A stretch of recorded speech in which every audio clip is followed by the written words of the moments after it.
ഏരെയും വന്നിട്ട് പറഞ്ഞത് ഇനി നീ അങ്ങോട്ട് വന്നിട്ടുണ്ട് ഡയറക്ടർ എന്ന് പറഞ്ഞ് സ്റ്റുഡൻറ് സർവീസസ് വന്നാൽ കൊന്നുകളയും, അല്ലെ സമരത്തിന് പോകാൻ കൂട്ടാക്കിയില്ലെങ്കിൽ അവരെ വെട്ടുകയും കുത്തുകയൊക്കെ ചെയ്യുന്ന ഒരു സാഹചര്യം ഉള്ളപ്പോഴേ എങ്ങനെയാണ് പേരൻസ് വിശ്വസിച്ച് ഇവിടെ വിടുക? വിഷമത്തോടൊരു കാര്യം പറയട്ടെ, അവർ പഠിപ്പിക്കുന്ന സിലബസ് ഉണ്ടല്ലോ, ഇന്ത്യയിൽ ഏറ്റവും വലിയ ഡിസ്ക്രിമിനേഷൻ നടക്കുന്നു, ജാതീയമായിട്ട് പ്രശ്നമുണ്ട്, പെണ്ണുങ്ങളെ അത്രമാത്രം ഉപദ്രവിക്കുന്നു എന്നുള്ള രീതിയിലാണ് അവിടെ ഉള്ള എല്ലാ സിലബസും. ആ സിസ്റ്റം അങ്ങനെയാണ്, മനസ്സിലായി. അപ്പം എനിക്ക് ഓടായിട്ട് തോന്നിയ എന്താണെന്ന് അറിയാം, ഞാൻ ഈ പറഞ്ഞത് അമേരിക്കയെ മോശമാക്കി പറയാൻ വേണ്ടിയിട്ടല്ല. ഞാൻ ഈ സുമേഷിൻ്റെ അടുത്ത് ഈ കാര്യങ്ങളൊക്കെ സംസാരിച്ചത്, ഒരു രാജ്യത്തെ നമ്മൾ അങ്ങോട്ട് നോക്കി സാധാരണ എല്ലാവർക്കും അമേരിക്കയിൽ പോകണം, അമേരിക്കയാണ് നമ്മുടെ എല്ലാത്തിൻ്റെയും ഒരു ഡെസ്റ്റിനേഷൻ എന്ന് വിചാരിക്കുന്നിടത്തെ വലിയൊരു വിഭാഗം അങ്ങനെ കരുതുന്നുണ്ട്, അങ്ങനെയാണ് വിചാരിക്കുന്നത്. അപ്പോൾ അവരുടെ അടുത്ത് എനിക്ക് പറയാനുള്ളത് ഇത്രയേ ഉള്ളൂ, അവിടെ മോറലി വീക്കായിട്ടുള്ളൊരു സമൂഹമാണ്, അവിടെ കുടുംബങ്ങളില്ല. കുടുംബം എന്ന് പറയുന്നത് ഒരു ബോണ്ടില്ലാത്ത ഒരു കുടുംബമാണ്, മനസ്സിലായോ? ആരും ഹാപ്പിയല്ല.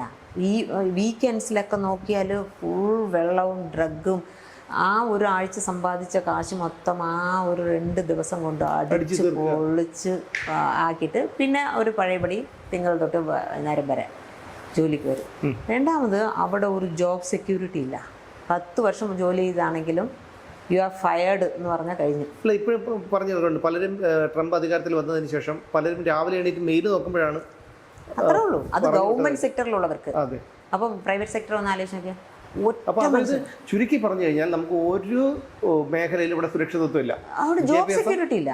ജോബ് സെക്യൂരിറ്റി മാത്രമല്ല, ഈ പറഞ്ഞതുപോലെ നമ്മുടെ സുരക്ഷയുടെ പ്രശ്നം ഇല്ല, കുടുംബത്തിന്റെ പ്രശ്നം ഏത് രീതി എടുത്തു കഴിഞ്ഞാൽ ഇല്ല. മാത്രമല്ല പിന്നെ ഞാൻ അവിടെ കണ്ടത്, അവിടെ ഒരു എന്താ പറയുക, ഈ യങ്സ്റ്റേഴ്സിൻ്റെ ഇടയിൽ ഏറ്റവും കൂടുതൽ മോശമായിട്ട് എനിക്ക് തോന്നിയത് ഈ ഡേറ്റിംഗ് ആപ്പുകളൊക്കെ ഇവിടെ ഉള്ളതുപോലെ തന്നെ. അത് രസകരമായിട്ട് തോന്നിയത് ഓരോരുത്തർക്കും ബോഡി കൗണ്ട് എന്നൊക്കെ പറഞ്ഞിട്ട്, ബോഡി കൗണ്ട് എന്താണെന്നുള്ള കാര്യം അത് കേൾക്കുമ്പോൾ ചിരി വരും. അത് എല്ലാവർക്കും അറിയാവുന്നതാണ്. അതായത് എത്ര പേരുടെ അടുത്ത് ബന്ധപ്പെട്ടു എന്നുള്ളതിൻ്റെ, ശാരീരികമായിട്ട് ബന്ധപ്പെട്ടു എന്നുള്ളതിൻ്റെ ഇതാണ്, എത്ര പേര് സെക്സ് ചെയ്തു എന്നുള്ളതിൻ്റെ 40, 50 എന്നൊക്കെയാണ് ആ ബോഡി കൗണ്ട് വെച്ചിട്ടാണ് അതിൽ മീൻസ് എൻട്രിയിൽ തന്നെ അവർ ഫില്ല് ചെയ്യുന്നത്. അതൊക്കെ അവിടുത്തെ സർവ്വസാധാരണമായിട്ടുള്ള ഒരു. അപ്പം അങ്ങനെയൊക്കെ കൂടി കഴിഞ്ഞു പോകുന്ന ഒരു കുട്ടിക്ക് അല്ലെങ്കിൽ ഒരു പയ്യന് ആ ഫാമിലി ബോണ്ടിനോട് എന്ത് ഒരു കമ്മിറ്റ്മെൻറ്റും ഉണ്ടാവില്ല, മനസ്സിലായി. അപ്പം ഇതൊക്കെ നമ്മൾ കുറച്ച് പഴയ ആൾക്കാരായിട്ട് ചിന്തിക്കുന്നു എന്നല്ല, പക്ഷേ അവിടെ ഞാൻ കണ്ടതാണെന്നേ. നമ്മുടെ ഇപ്പം ഞാൻ കുറച്ച് പഴയ ചിന്താഗതിയിൽ തന്നെ വിചാരിച്ചോ, നമ്മുടെ സിനിമകൾ കണ്ടാലും അവരുടെ സിനിമകൾ കണ്ടാലും നമുക്ക് ആ വ്യത്യാസം അറിയാം. നമ്മുടെ സിനിമകൾ കാണുവാണെങ്കിൽ അവർ പ്രേമിക്കും, കുറേ പാട്ടൊക്കെ പാടും, ഡുവറ്റൊക്കെ കഴിഞ്ഞ് അതെല്ലാം കഴിഞ്ഞ് കല്യാണം കഴിഞ്ഞ് അതിൻ്റെ ഒരു ക്ലൈമാക്സ് എന്നുള്ള നിലയ്ക്കാണ് സെക്സ് എന്ന് പറയുന്ന ഒരു സാധനം. അങ്ങനെയാണ് നമ്മൾ ഒരു വിഭാവനം ചെയ്ത് വെച്ചിരിക്കുന്നത്. പക്ഷേ നിങ്ങൾ ഇംഗ്ലീഷ് പിക്ചേഴ്സ് എല്ലാം കാണുവാണെങ്കിൽ അവർ കണ്ടുമുട്ടുന്നു, ഈവൻ പേര് പോലും അറിയാതെ അവർ ബന്ധപ്പെടുന്നു. അതെല്ലാം കഴിഞ്ഞ് കുറേ കാലം കഴിഞ്ഞ് അല്ലെങ്കിൽ അതിൽ അവർക്കൊരു കുട്ടി ഉണ്ടാകുന്നു, പിന്നെ അച്ഛനെ അന്വേഷിക്കുന്നു, പിന്നെ അവർ കണ്ടുമുട്ടി അവർ പിന്നീട് ഒരു കുടുംബം ഉണ്ടാക്കുന്നു. സോ അവിടെ അതാണ് അവർ തമ്മിലുള്ള ഒരു വ്യത്യാസം, മനസ്സിലായി? 2 കൾച്ചറിലുള്ള ചേഞ്ച് അതാണ്, മനസ്സിലായി? അപ്പം ഇന്ന് നമ്മൾ ഇന്ത്യയിൽ ഈ ബിക്കോസ് ഓഫ് ദിസ് വെസ്റ്റേൺ മീഡിയയിൽ നമ്മുടെ കുട്ടികളുടെ ഇടയിലും വരുന്ന ഒരു ഏറ്റവും വലിയൊരു പ്രശ്നം എന്ന് വെച്ചാൽ അതിൻ്റെ പീക്ക് എന്താണോ അത് ആദ്യമേ വേണം. ഒരു ഉദാഹരണം പറയുകയാണെങ്കിൽ നമുക്കൊക്കെ ഓണം എന്ന് പറയുന്നത് ഒരു മനസ്സിനൊരു ഒരു വർഷം നമ്മൾ കാത്തിരിക്കും. ആ ഓണത്തിൻ്റെ അന്ന് നമ്മളെല്ലാവരും കോൺട്രിബ്യൂട്ട് ചെയ്യും ആ സദ്യ ഉണ്ടാക്കാനായിട്ട്. ഒന്നെങ്കിൽ ഇല വെട്ടാനെങ്കിലും പോകും പയ്യന്മാർ, അല്ലേ? തേങ്ങ തിരുവെന്നൊക്കെ പയ്യന്മാരുടെയൊക്കെ ജോലിയാണ്. ഓരോരുത്തരും ഞാൻ തോരൻ വയ്ക്കാം, നീ പായസം വയ്ക്കും എന്നൊക്കെ പറഞ്ഞ് എല്ലാം ഷെയർ ചെയ്ത് കുടുംബം എല്ലാവരും ആ സദ്യ കഴിക്കുമ്പോൾ ഉണ്ടാവുന്ന ഒരു സന്തോഷം, ആ ഒരു മനസ്സിലായ ആ ഒരു പീക്ക് എന്ന് പറയുന്നത് സദ്യയിലാണ് തീരുന്നത്. പക്ഷെ ഇന്ന് സ്വിഗ്ഗിയിലൊരു സദ്യ ഓർഡർ ചെയ്തു കഴിച്ച്, അതെങ്ങനെയാണ് ഓണമാവുന്നത്? അല്ല, അവിടെയാണ് എനിക്ക് മനസ്സിലാകാത്തൊരു കാര്യം. കാരണം നമുക്ക് തിരുവനന്തപുരത്ത് തന്നെ ഇവിടെ പ്രശസ്തമായിട്ടുള്ള ഒരു വെജിറ്റേറിയൻ റെസ്റ്റോറൻ്റ് ഉണ്ട്. അപ്പോൾ അവിടെയൊക്കെ പത്രങ്ങളിലും വാർത്തകളിലൊക്കെ കണ്ടിട്ടുണ്ട്, ഓരോ വിഷു വരുമ്പോഴും ഓണം വരുമ്പോഴത്തേക്കും സദ്യക്കൊക്കെ തിരക്കാണ്. അപ്പോൾ ഞാൻ കഴിഞ്ഞ ഓണത്തിന് ഞാൻ കൊണ്ടുപോയപ്പോൾ അഭയാർത്ഥികളെ പോലെ നിൽക്കുകയാണ് ആൾക്കാർ. അതായത് 500 രൂപയോ മറ്റാണെന്ന് തോന്നുന്നു. നമ്മൾ കാശ് കൊടുത്തിട്ട് അഭയാർത്ഥികളെ പോലെ ക്യൂ നിൽക്കുകയാണ് ഇത് സദ്യ വാങ്ങാനായിട്ട്. എന്നാലൊരു കാര്യം ചോദിച്ചോളൂ, ഇപ്പോൾ ഫ്ലാറ്റ് തന്നെ ഉണ്ടെന്ന് ചോദിച്ചോളൂ. ഞാൻ താമസിക്കുന്ന ഫ്ലാറ്റിലാണ്. ഈ ഫ്ലാറ്റിലുള്ള എല്ലാവർക്കും ഉണ്ടാക്കാൻ പറ്റുന്നില്ല. പക്ഷേ ഈ എല്ലാവരും കൂടി ചേർന്ന് കൊണ്ടൊന്ന് ഷെയർ ചെയ്ത് നമ്മളൊരു കുടുംബത്തിന് ഒപ്പിക്കൂടെ? പക്ഷേ അതിനൊന്നും സമയമില്ല, ആരും അതിനൊന്നും സമയമില്ല. അതായത് ഇപ്പം ഞാൻ ഈ സദ്യ പറഞ്ഞത് എന്താണോ പീക്ക് അത് ആദ്യമേ എനിക്ക് അവൈലബിൾ ആണ്. അതെ, മനസ്സിലായി. അപ്പോൾ അതേപോലെ തന്നെ ഇന്ന് പണ്ട് ഒരു കാലത്താണെങ്കിൽ ഈ സെക്സ് എന്നൊക്കെ പറയുന്നത് ഒരു അയ്യോ എന്നുള്ളൊരു ഇതായിരുന്നു. ഇന്നൊക്കെ സർവ്വസാധാരണമാണ്. ഇന്ന് സ്കൂൾ കുട്ടികൾക്ക് പോലും അത് വളരെ സുലഭമാണ്. അതിൽ അവർക്കൊരു തെറ്റെന്നോ അത് പാടില്ലെന്നോ അങ്ങനെയൊന്നും അവർക്ക് ഒരു ഗിൽട്ട് ഇല്ലാതെയാണ് ഇതൊക്കെ സാധാരണ സംഭവിക്കുന്നത്. ഇത് നമ്മുടെ കൾച്ചറല്ല, അത് അവിടെ നിന്ന് വന്ന് അതിന് നോക്കി വന്ന ഒരു കാര്യം. ആ കൾച്ചറിലേക്കാണ് ഇപ്പോൾ നമ്മുടെ ഇവിടുത്തെ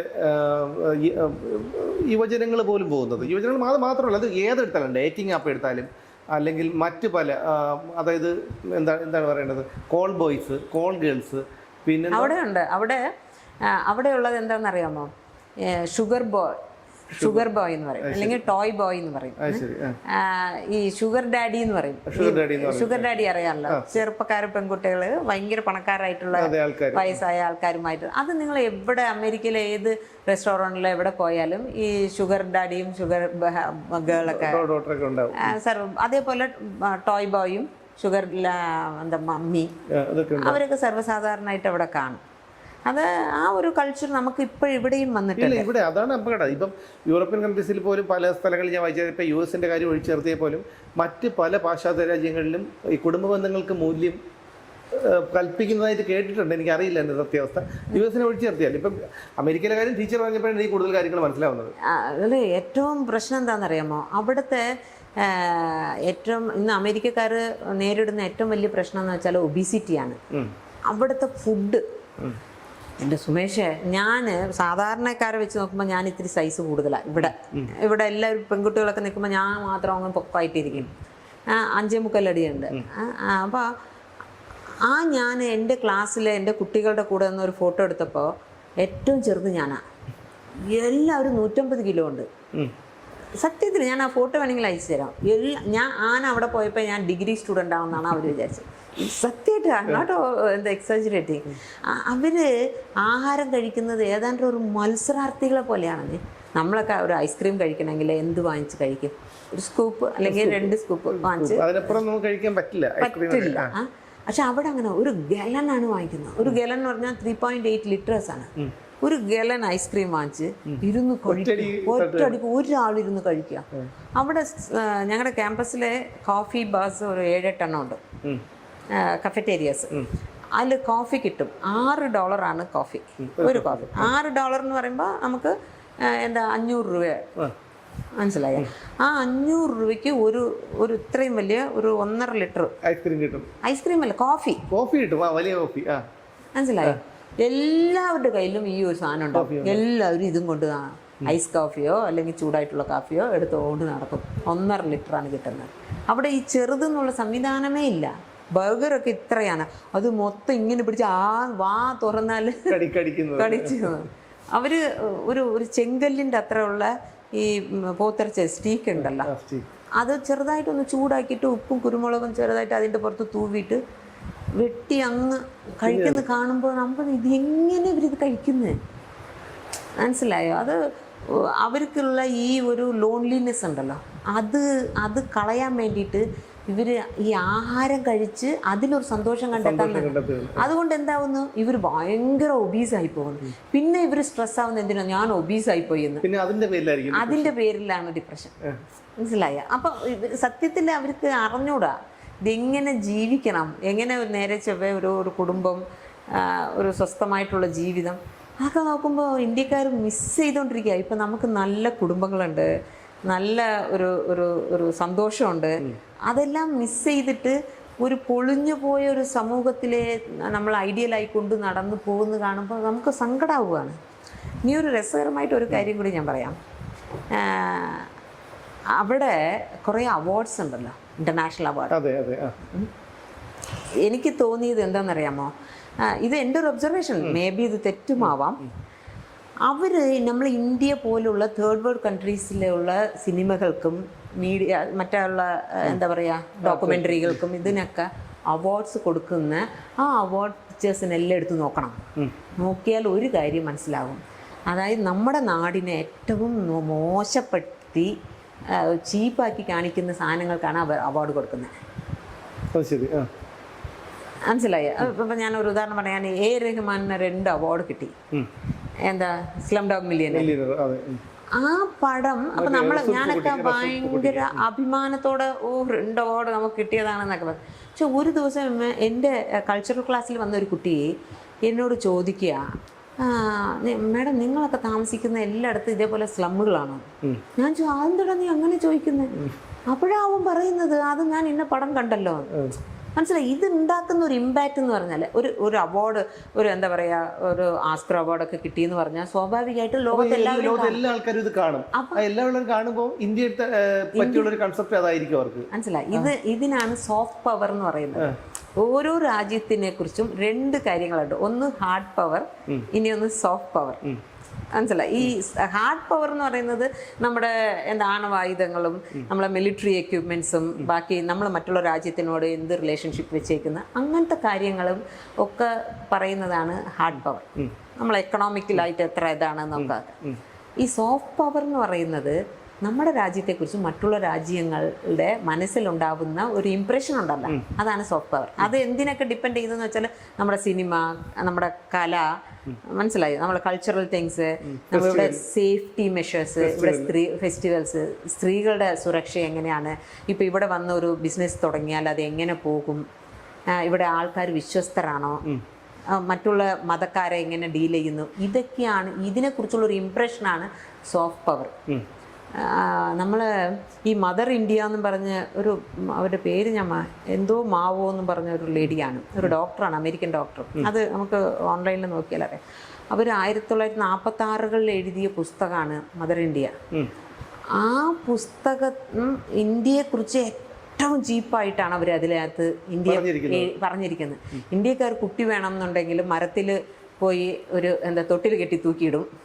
മനസ്സിലായ? 1946 കാര്യം, അതായത് ഒരു നൂറ്റാണ്ടാകാൻ പോകുന്നു. ഒരു നൂറ്റാണ്ടിന് മുമ്പ് ഇന്ത്യയെക്കുറിച്ച് ചീപ്പായിട്ട് ഇവിടെ ഉള്ള ആൾക്കാർക്ക് ഒരു വിവരമില്ല, നല്ല മണ്ടന്മാരാണ്, മറ്റുള്ള മനുഷ്യരെ മൃഗങ്ങളെ പോലെയാണ് ട്രീറ്റ് ചെയ്യുന്നത് എന്നൊക്കെ എഴുതി വെച്ച ആ പുസ്തകം ഇന്നും അവിടെ അവൈലബിൾ ആണ്, ഇന്നും കുട്ടികൾ വായിക്കുന്നുണ്ട്. ആ കുട്ടികൾ എന്നോട് ചോദിച്ചത്, ഇത്രയും കൾച്ചറലെസ് ആയിട്ടുള്ള ഒരു നാട്ടിൽ നിന്ന് വന്നിട്ട്, ഞാൻ കൊടുത്ത സിലബസിലൊന്നുമില്ല, പക്ഷെ അവൈലബിൾ ആണ് ലൈബ്രറിയിൽ. ഇപ്പോഴും ഏറ്റവും കൂടുതൽ പോകുന്ന പുസ്തകങ്ങളിൽ അതും ഒന്നാണ്. അപ്പോൾ ഒന്ന് ആലോചിച്ച് നോക്കിയേ, ഇതൊക്കെയാണ് പോസ്റ്റ് കൊളോണിയൽ ഫീലിംഗ് വരാൻ കാരണം തന്നെ. അമേരിക്ക നമ്മളെപ്പോലെയുള്ള രാജ്യങ്ങളെ കുറിച്ച് ഏറ്റവും മോശം അഭിപ്രായമാണ് ഉണ്ടാക്കി വെച്ചിരിക്കുന്നത്. അതിനെ ആക്കം കൂട്ടുന്നത് പോലെ ഇവിടെ വരുന്ന ഇന്ന് OTT വരുന്ന സിനിമകളൊക്കെ ഒന്ന് ആലോചിച്ച്, ഇവിടെ ഏറ്റവും വലിയ ക്രൈം നടക്കുന്നതായിട്ടും, ഒരു സേഫ്റ്റി ഇല്ലാത്തതുപോലെ, പെൺകുട്ടികളെല്ലാം റേപ്പ് ചെയ്യുന്ന പോലെയും, ജാതീയമായിട്ട് അങ്ങ് അറ്റം ഡിസ്ക്രിമിനേഷൻ കാണിക്കുന്ന പോലെ, വായിച്ചതിന്റെ പ്രാക്ടിക്കൽ ആയിട്ടുള്ള കാര്യം പറ്റുമോ? അപ്പൊ ഇന്ന് ഇതുപോലത്തതിനാണ് അവാർഡ്സും കൊടുക്കുന്നത്. അപ്പോൾ ഈ അവാർഡ് കൊടുക്കുന്നതിൻ്റെ പിന്നിൽ ഒരു പൊളിറ്റിക്സ് ഉണ്ട്. അത് അറിയാതെ നമ്മുടെ ബുദ്ധിജീവികളൊക്കെ എന്ത് വിചാരിക്കുന്നു, ഇങ്ങനത്തെ പടം എടുത്താലേ അവാർഡ് കിട്ടത്തുള്ളൂ എന്ന് പറഞ്ഞ് ഇല്ലാത്ത കാര്യങ്ങളും പോലും ഉള്ളതായിട്ട് പടം എടുക്കുന്നു. മനസ്സിലായ? ഇതിൻ്റെ പിന്നിലൊക്കെ ഭയങ്കര പൊളിറ്റിക്സ് ഉണ്ടെന്നേ. നമ്മളെ നാടിനെ ചീപ്പാക്കുന്ന ഒരുപാട് കാര്യങ്ങളുണ്ട്. എനിക്ക് ഇനിയൊരു രസം തോന്നിയതേ, നമ്മൾ ഈ ഗ്ലോബലൈസേഷൻ എന്നുള്ള വാക്ക് ഉപയോഗിക്കുന്നതിൽ അമേരിക്കക്കാരെ ഞാൻ മൈന്യൂട്ടായിട്ട് ശ്രദ്ധിച്ചപ്പോൾ ഒരു കാര്യം മനസ്സിലാക്കി. നമ്മൾ ഗ്ലോബലൈസേഷൻ എന്ന് പറയുന്നത്, നമ്മൾ ഈ കയറ്റുമതിയൊക്കെ ചെയ്യുമ്പോൾ എക്സ്പോർട്ട് ക്വാളിറ്റി എന്ന് പറയും. എക്സ്പോർട്ട് ക്വാളിറ്റി എന്ന് പറഞ്ഞാൽ എന്താണ്? ഏറ്റവും നല്ല ക്വാളിറ്റി, ഏറ്റവും നല്ല ക്വാളിറ്റി. നമ്മളിവിടെ ഏറ്റവും മോശമായിട്ടുള്ളതൊക്കെ ഉപയോഗിച്ചിട്ട് ഏറ്റവും നല്ല ക്വാളിറ്റി ആണല്ലോ. പക്ഷെ അമേരിക്കയിൽ ഏറ്റവും നല്ലതൊക്കെ അവർ ഉപയോഗിച്ചിട്ട് അവർ ഗ്ലോബലൈസേഷന് പകരം പറയുന്നത് ലോക്കലൈസേഷനാണ്. മനസ്സിലായോ? അവരുടെ വിചാരത്തില് നമ്മളെപ്പോലുള്ള ഒരു തേർഡ് വേൾഡ് കൺട്രിയിലെ ആൾക്കാരൊക്കെ ചീപ്പായിട്ടുള്ള സാധനം ഉപയോഗിക്കത്തുള്ളൂ. അപ്പോൾ അത് മതി. അതുകൊണ്ട് അതിൻ്റെ സ്റ്റാൻഡേർഡ് കുറച്ച് മോശമായിട്ടുള്ള കാര്യങ്ങൾ ഏറ്റുവിട്ടാൽ മതി. നിങ്ങൾ അവിടെ നിന്ന് ഒരു പ്യൂമയുടെ ഒരു ഷൂ വാങ്ങിക്കുന്നതും ഇവിടെ പ്യൂമയുടെ ഒരു ഷൂ വാങ്ങിക്കുന്നതും തമ്മിൽ അറിയാം വ്യത്യാസം. ആ ഗ്ലോബലൈസേഷനും ലോക്കലൈസേഷനും എന്താണ്. ഇതൊന്നും സാധാരണ ആൾക്കാർക്ക് മനസ്സിലാവില്ലെന്നേ. അതൊക്കെ ഞാൻ അവിടെ പോയപ്പോഴേ നിങ്ങളൊക്കെ നമ്മളെക്കുറിച്ച് ഇത്ര ചീപ്പായിട്ടാണ് വിചാരിച്ചേക്കുന്നത്. പക്ഷെ ഇതൊക്കെ പറയുമ്പോഴും ഒരു കാര്യം പറയാനുണ്ട്. അമേരിക്കയിലെ ഇപ്പം ഗൾഫ് രാജ്യങ്ങൾക്കൊക്കെ പോയാലേ അവിടെ ഇന്ത്യക്കാരെന്ന് പറഞ്ഞാൽ വലിയ വിലയൊന്നുമില്ല. എന്നുവെച്ചാൽ നല്ല ജോലിയിലുള്ളവരുണ്ടെങ്കിൽ പോലും അതൊക്കെ റെയറാണ്. പക്ഷേ സാധാരണക്കാര് എന്താ പറയുക ഗ്രൗണ്ട് ലെവൽ വേലൊക്കെ ചെയ്യുന്ന ഉള്ള ലേബേഴ്സ് ഒക്കെ ഉള്ളത് കൊണ്ട് അവർ സാധാരണ ഭയങ്കരമായിട്ട് ഇൽട്രീറ്റ് ചെയ്യുന്ന ഒരു സംവിധാനമാണ്. പക്ഷെ അമേരിക്കയെ സംബന്ധിച്ച് ഇന്ത്യക്കാരെന്ന് പറഞ്ഞാൽ അവർ വളരെ അസൂയയോടെ നോക്കുന്നത്. എന്ന് വെച്ചാൽ അവിടെ ഉള്ള എല്ലാ കോളേജുകളിലും ഏറെക്കുറെ എല്ലാ യൂണിവേഴ്സിറ്റികളിലും ടോപ്പ് സ്കോറേഴ്സ് എല്ലാം ഇന്ത്യക്കാരാണ്. ഇവിടെ നിന്ന് ക്രീമായിട്ടുള്ള കുട്ടികളെല്ലാം അവിടെയാണ് പോയി പഠിക്കുന്നത്. അതുകൊണ്ട് ഏറ്റവും കൂടുതൽ ഡോക്ടേഴ്സും നമ്മുടെ ഇന്ത്യക്കാരാണ്. ഏറ്റവും കൂടുതൽ പണക്കാരും നമ്മുടെ ആൾക്കാരാണ്. വലിയ വലിയ പൊസിഷനിലുള്ളവർ എൻ്റർപ്രനേഴ്സ് എല്ലാം ഇന്ത്യക്കാരാണ്. അപ്പോൾ ഇന്ത്യക്കാരെന്ന് പറഞ്ഞാൽ നെളിഞ്ഞ് നടക്കും അവിടെ. മറ്റവരൊക്കെ അസൂയോടെയാണ് നമ്മളെ നോക്കുന്നത്. ആ ഒരു കാര്യത്തിൽ അവിടെ പോയിട്ട് എനിക്ക് അങ്ങനെ ഒരു ഡിസ്ക്രിമിനേഷൻ അങ്ങനെ ഒന്നും തോന്നില്ല. നമ്മളോട് അസൂയയോടാണ് നോക്കുന്നത്. പക്ഷേ അത് അവിടെ ഉള്ള ഇന്ത്യക്കാരെ കുറിച്ച്. പക്ഷേ ഇന്ത്യയിലുള്ളവരെ കുറിച്ച് പൊതുവെ അമേരിക്കക്കാരുടെ വിചാരം ഇവരെല്ലാം നേർഡ് എന്ന് പറയും. നേർഡ്സ് എന്ന് പറഞ്ഞാൽ ഭയങ്കര പഠിത്തം പഠിക്കുന്നവർ. പക്ഷേ ഒരു വൃത്തിയില്ലാത്തവർ, സ്ലമ്മിൽ താമസിക്കുന്നവർ, വിശ്വസിക്കാൻ കൊള്ളാത്തവർ, ഭയങ്കര ഡിസ്ക്രിമിനേഷൻ കാണിക്കുന്നവർ, അന്ധവിശ്വാസത്തിൻ്റെ അങ്ങറ്റം, ഇതൊക്കെയാണ് ഇന്ത്യയെക്കുറിച്ച് അവരുടെ വിചാരം. പക്ഷേ നമ്മൾ എന്ത് വിചാരിച്ചു വെച്ചിരിക്കുന്നു അമേരിക്കക്കാരെന്ന് പറഞ്ഞാൽ വലിയൊരു സംഭവമാണ് അമേരിക്ക എന്നുള്ളതാണ്. പക്ഷേ ഇത്രയ്ക്കും അരക്ഷിതാവസ്ഥയാണ് അമേരിക്കയിലുള്ള കണ്ടിട്ട് സത്യം പറഞ്ഞ ടീച്ചർ എനിക്കിപ്പോൾ അറിയാവും. അപ്പോൾ അതൊക്കെ ഇരിക്കട്ടെ. ഈ ഒരു പുസ്തകം എഴുതിയല്ലോ, ഉടയുന്ന ലിബർട്ടി. അപ്പോൾ എന്താണ് ഇതിൻ്റെ ഉള്ളടക്കം? ടീച്ചറും തന്നു, ഇത് വായിക്കണം. എന്താണ് ഉള്ളടക്കം കൂടി ഇതിൻ്റെ? ഞാൻ ഒരുപാട് നോവലുകൾ, ചെറുകഥകൾ, കവിത പുസ്തകങ്ങളൊക്കെ എഴുതിയിട്ടുണ്ട്. റിസർച്ച് ഓറിയൻറ്റഡ് ആയിട്ടുള്ള പുസ്തകങ്ങളൊക്കെ എഴുതിയിട്ടുണ്ട്.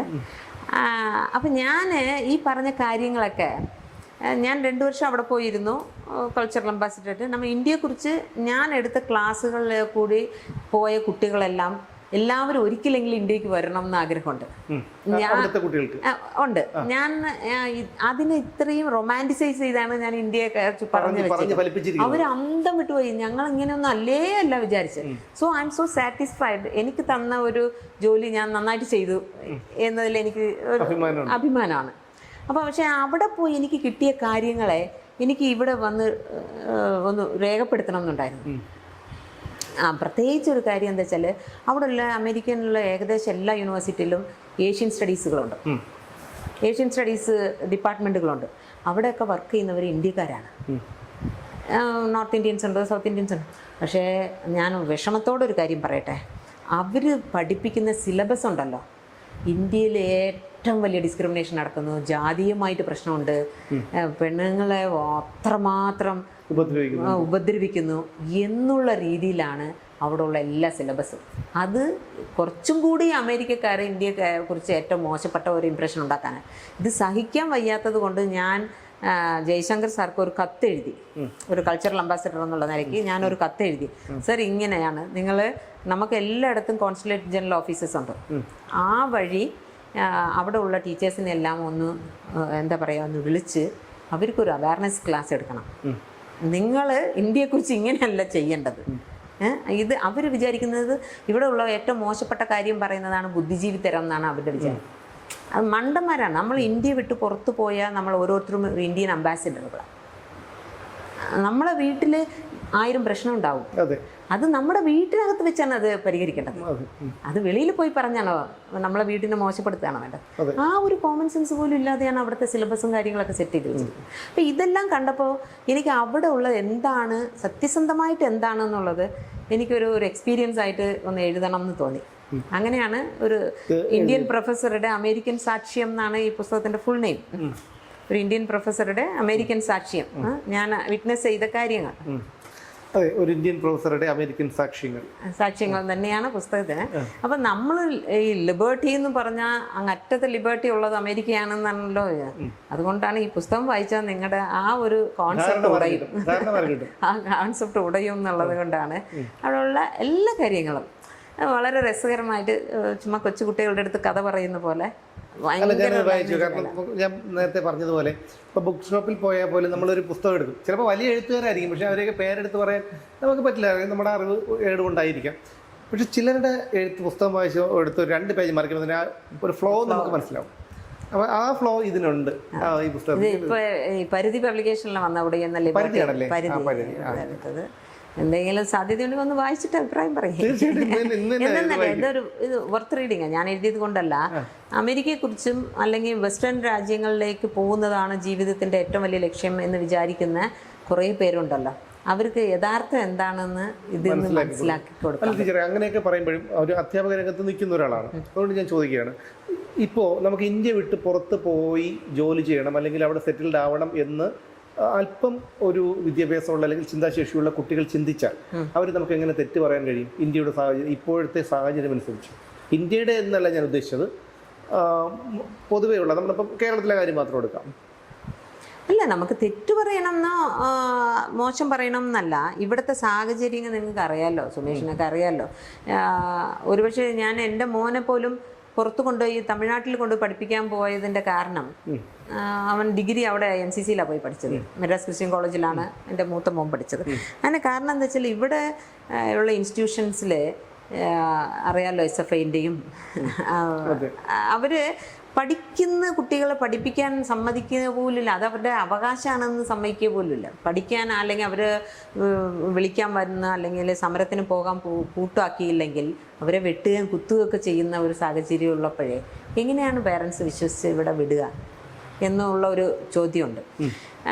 ഞാൻ സ്റ്റുഡൻറ് സർവീസസിലിരുന്ന 4 വർഷവും ഞാൻ കണ്ടത്, കൊല്ലത്തൊരു SN കോളേജിൽ ഒരു ദിവസം ഒരു കുട്ടിയെ വലിയ കടപ്പാറ വെച്ച് ഒറ്റ അടി തല പൊളിഞ്ഞ്, ഞാൻ കൊല്ലം SN കോളേജിൽ അവരതിനുശേഷം കോടതിയിൽ പോയി പാർട്ടിയൊക്കെ നിരോധിച്ച് അങ്ങനെ കുറേ വിധിയൊക്കെ വാങ്ങിച്ചിട്ട് വന്നതായിട്ടാണ്. അപ്പം നിങ്ങളൊന്ന് ആലോചിച്ച് നോക്കിയാൽ ഈ എന്തർത്ഥത്തിലാണ് ഇവരിതൊക്കെ ചെയ്യുന്നത്? അല്ല, അവിടെയാണ് മനസ്സിലാവാത്തത്. ഇപ്പം നമ്മൾ ടീച്ചറുമായിട്ടുള്ള സംഭവം കഴിഞ്ഞിട്ട് അവിടെ യൂണിവേഴ്സിറ്റി കോളേജിൽ റഹീം തടഞ്ഞു വെച്ചിട്ടുള്ള ഒരു സംഭവം, അത് ഇപ്പോഴും നമുക്കത് ഓർക്കാൻ പറ്റാത്ത കാര്യമാണ്. എങ്ങനെ ഒരു മനുഷ്യന് അല്ലെങ്കിൽ ഒരു അധ്യാപികയോട് അല്ലെങ്കിൽ പോട്ടെ ഒരു പരിചയമില്ലാത്തൊരു വ്യക്തിയോട് എങ്ങനെ പെരുമാറാൻ കഴിയുന്നു എന്നുള്ളത്. പക്ഷേ വർഷങ്ങൾ വീണ്ടും കഴിഞ്ഞു. ഇന്നലെയും പോലീസുകാരെ കൊലവിളി പ്രസംഗം നടത്തി അവരുടെ പേര് പറഞ്ഞുകൊണ്ട് ഇവിടെ SFIക്കാർ വെല്ലുവിളിച്ചുകൊണ്ട് നടത്തിയ പ്രസംഗം കേട്ടു. അവർ 50 പേർക്കെതിരെ കേസെടുത്തു പോലീസ്. അത് മറ്റൊരു രാഷ്ട്രീയ പാർട്ടിയിൽ ഈ സംഭവം ഇല്ല എന്താണ്? സുമേഷ്, ഞാനൊരു കാര്യം പറയട്ടെ. നമ്മൾ ഭാഷ പോലും എങ്ങനെയാണ് പഠിക്കുന്നത്? മറ്റുള്ളവരെ കണ്ട് ഇമിറ്റേറ്റ് ചെയ്താണല്ലോ പഠിക്കുന്നത്. അപ്പം ഈ കുട്ടികൾ ആരെ കണ്ടാണ് പഠിക്കുന്നത്? ഇപ്പോൾ റഹീമിനെ പോലുള്ളവരെ കണ്ടാണ് അവരുടെ ഇളയ കുട്ടികൾ പഠിക്കുന്നത്. റഹീം ആരെ കണ്ടാണ് പഠിക്കുന്നത്? അവരുടെ മുകളിലുള്ള നേതാക്കളെ കണ്ടാണ് പഠിക്കുന്നത്. അവർ പഠിക്കുന്നത് വിരട്ടി നിർത്തി അല്ലെങ്കിൽ വിരട്ടി ദാഷ്ട്യത്തോടെ കാര്യം നേടുന്നതാണ് ലീഡർഷിപ്പ് എന്ന് വിചാരിക്കുന്നു. ഓപ്പോസിറ്റിലുള്ള ഒരാളുടെ മനോഭാവം എന്താണ്? എനിക്ക് ഏറ്റവും സങ്കടം തോന്നുന്നത്, നാളിതുവരെ വന്നിട്ടുള്ളതിൽ ഏറ്റവും, ഈവൻ അത് ഉട്ടോപ്പിയനാണെങ്കിൽ പോലും, കമ്മ്യൂണിസം എന്ന് പറയുന്ന ആ തിയറിയെ മനുഷ്യർക്ക് ഏറ്റവും നല്ല ഒരു എന്താ പറയുക, ഒരു അത്യുന്നതമായ ഒരു സ്വപ്നത്തിലെങ്കിലും വിചാരിക്കുന്ന ഒരു സമൂഹത്തെ സൃഷ്ടിക്കണം എന്നുള്ളതാണ് അവരുടെ സ്വപ്നം. ആ സ്വപ്നത്തിലേക്ക് പോകാനായിട്ട് അതിനെ ഒരു ആശയമായിട്ട് കൊണ്ടു നടക്കുന്നവർ എങ്ങനെ ഇങ്ങനെ മൃഗങ്ങളായി പോകുന്നത്? അല്ല, അവിടെയാണ് ഒരു സംശയം. എത്ര ആലോചിച്ചിട്ട് നമുക്ക് പിടി കിട്ടാത്തതാണ്. ഇവരുടെ പാർട്ടി ക്ലാസ്സുകളിൽ നമ്മൾ പോയിട്ടില്ല, അപ്പോൾ അതുകൊണ്ട് അറിയില്ലേ പാർട്ടി ക്ലാസ്സുകളിൽ എന്താണ് പഠിപ്പിക്കുന്നത് എന്നുള്ളത് നമുക്കറിയില്ല. ഇനി ഒരു പക്ഷേ തെറ്റുകൾ സംഭവിക്കാം. അല്ലെങ്കിൽ ഇപ്പോൾ ടീച്ചറുടെ കാര്യത്തിൽ തന്നെ അന്ന് വളരെ രൂക്ഷമായ ഭാഷയിലാണ് ഈ കുട്ടികളൊക്കെ പ്രതികരിച്ചത്. പക്ഷേ ആ നേതൃത്വത്തിന് അവരെ ഒന്ന് തിരുത്താം, അല്ലെങ്കിൽ അവരൊരു താക്കീത് നൽകാം. എവിടെ ഏരെങ്കിലും വന്നിട്ട് പറഞ്ഞത്, നീ എൻ്റെ അദ്ദേഹം പറഞ്ഞ വാക്കുകൾ ഞാൻ വിട്ടല്ലോ, ഡയറക്ടർ എന്ന് പറഞ്ഞാൽ ആരെന്നാണ് നിൻ്റെ വിചാരം? വെറും ശിപ്പായിയാണ്. ഇനി നീ അങ്ങോട്ട് വന്നിട്ടുണ്ട് ഡയറക്ടർ എന്ന് പറഞ്ഞ് സ്റ്റുഡൻറ് സർവീസസ് വന്നാൽ കൊന്നുകളയും. ഇന്ന് എൻ്റെ മുഖത്ത് നോക്കി എന്നെക്കാട്ടിൽ എത്രയോ പ്രായം കുറഞ്ഞ് അന്ന് റിസർച്ച് സ്കോളറായിട്ടിരുന്ന ഏരിക്കും എൻ്റെ മുഖത്ത് നോക്കി പറയുന്നു. അതെല്ലാം കേട്ടോണ്ട് വന്ന് XMLA ശിവൻകുട്ടിയില്ലേ, അദ്ദേഹം എന്താ ചോദിച്ചെന്നറിയാമോ? എനിക്കും VCക്കും അവിഹിതമാണോ എന്ന് പറയുന്നത് ശരിയാണോ ടീച്ചർ എന്നാണ്. അദ്ദേഹം എത്ര, എൻ്റെ അച്ഛൻ്റെ പ്രായമുണ്ട്. അദ്ദേഹം പിന്നീട് വിദ്യാഭ്യാസ മന്ത്രിയായി, വിദ്യാഭ്യാസ മേഖലയെ നന്നായി പരിഷ്കരിച്ചു. എന്ന് ആലോചിച്ച് നോക്കിയേ. ഇപ്പം ഇവരെല്ലാം കണ്ടാണ് അടുത്ത ജനറേഷൻ ആളുകൾ അപ്പം എനിക്ക് മനസ്സിലാവാത്തത്, ഏതെങ്കിലും MB ഒക്കെയാണ് അദ്ദേഹത്തിന് ഞാനൊരു പൊസിഷനിൽ വന്നെങ്കിൽ വൈ ഐ എം ഹിയർ എന്നൊരു വിചാരം വേണ്ടേ? ഞാൻ എന്തിനാണ് ഇവിടെ ഇരിക്കുന്നത്? അതിനുള്ള ഒരു എലിജിബിലിറ്റി എനിക്കുണ്ടാ? അല്ല, ആ ഒരു ചിന്താശേഷി ഉണ്ടെങ്കിൽ ആ ഞാൻ ഈ സമൂഹത്തിന് മുമ്പ് എത്ര ഇലിബ്യനായി പോകുന്നു എന്നൊരു ചിന്തയെങ്കിലും വേണ്ടേ? ഇങ്ങനെ കൊലവിളിയൊക്കെ വിളിക്കുമ്പോൾ മറ്റുള്ളവർ എന്തൊക്കെ ചീപ്പായിട്ടാണ് പോകുന്നു എന്നുള്ളൊരു ചിന്ത ഉണ്ടാവില്ല. കാരണം അവരുടെ സഹകരണം എപ്പോഴും അവരെ പോലുള്ളവരുടെയാണ്.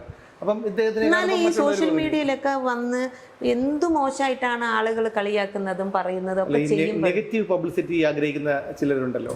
അപ്പൊ അങ്ങനെ ആയിരിക്കാം. അങ്ങനെയല്ല, ഒരാൾക്ക് എല്ലാവരും ജനിക്കുമ്പോൾ എല്ലാം നേടിയിട്ട് വരുന്നവരല്ല. പക്ഷെ കുറച്ച് ഇമ്പ്രൂവ് ചെയ്യാനായിട്ട് ശ്രമിക്കണ്ടേ? ഒരു കാര്യത്തിൽ നിന്നൊന്ന് പഠിക്കണ്ടേ? അതാണ് അവിടെയാണ് പ്രശ്നം. തിരുത്താൻ തയ്യാറല്ല, മാറ്റി ചിന്തിക്കാൻ തയ്യാറല്ല, ഒരാളെടുത്തൊരു സോറി പറയാൻ തയ്യാറല്ല, ഒന്നിനും തയ്യാറല്ല. അവർക്ക് അവരുടേതായ ചില പിടിവാശികൾ. അതുകൊണ്ട് എന്ത് സംഭവിച്ചു? ഇപ്പോൾ പ്രസ്ഥാനം തന്നെ ഇല്ലാതായില്ലേ? എനിക്ക് എൻ്റെ യൂണിവേഴ്സിറ്റിയിലെ സിൻഡിക്കേറ്റിനോടൊക്കെ എനിക്ക് ഭയങ്കര അമർഷം ഉണ്ടെന്നേ. എന്താണെന്നറിയാമോ? ആ സിൻഡിക്കേറ്റ് മെമ്പേഴ്സ് ഓരോ പാർട്ടിയിലുള്ളവരൊക്കെയാണ്.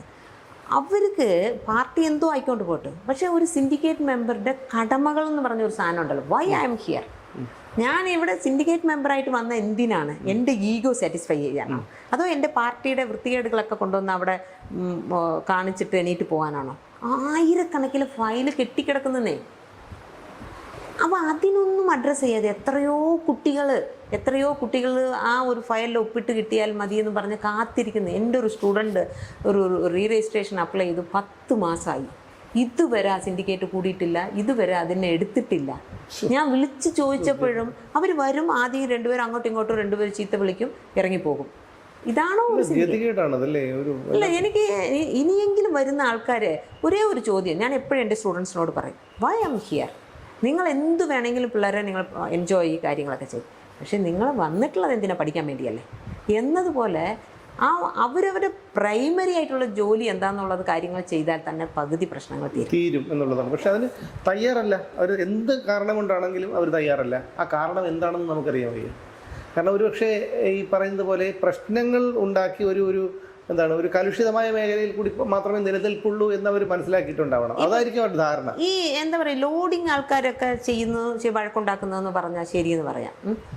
പക്ഷേ നിങ്ങൾ അക്കാഡമിക് കൗൺസിലിൽ വന്നിട്ടേ എല്ലാം പ്രൊഫസേഴ്സെന്നേ, അവരവിടെ വന്നിട്ട് സംസാരിക്കുന്നത് കണ്ട കവലയിൽ ആൾക്കാർ വഴക്കുണ്ടാക്കുന്ന പോലെ 3rd rate ലാംഗ്വേജ് ഉപയോഗിച്ച് അതിൻ്റെ ഒരു നന്മ എന്താണ്, അതിൻ്റെ ഉപയോഗം എന്താണ്, യൂണിവേഴ്സിറ്റിക്ക് അത് എന്ത് തരത്തിൽ പ്രയോജനം, ഒന്നുമില്ലാതെ എന്താണ് നിങ്ങളുടെ വിഷൻ? ഒന്നുമില്ല. എന്താണ് നിങ്ങൾ ഉദ്ദേശിക്കുന്നത്? ഒന്നുമില്ല. ആളുകളുടെ മുമ്പിൽ അങ്ങോട്ടും ഇങ്ങോട്ടും ചീത്ത വിളിച്ച് വലിയ ആള്, അവർക്കൊരു ഹീറോ അന്തസ്സ്. എനിക്ക് ഈ മാധ്യമ പ്രവർത്തകരോട് ഏറ്റവും ദേഷ്യം, ഇത്ര ചീപ്പായിട്ട് പ്രതികരിക്കുന്നവരെ നിങ്ങൾ എന്തിനാ പിന്നിൽ പോയി ചോദിച്ച് നിങ്ങളുടെ റേറ്റ് കൂട്ടാൻ വേണ്ടി അവരെ വലിയ ആളാക്കുന്നത്? അവിടെയാണ് വിഷയം. അത് മാധ്യമ പ്രവർത്തനം എന്ന് എങ്ങനെ പറയാൻ കഴിയും? കാരണം അവരെ അവഗണിക്കാന്നേ.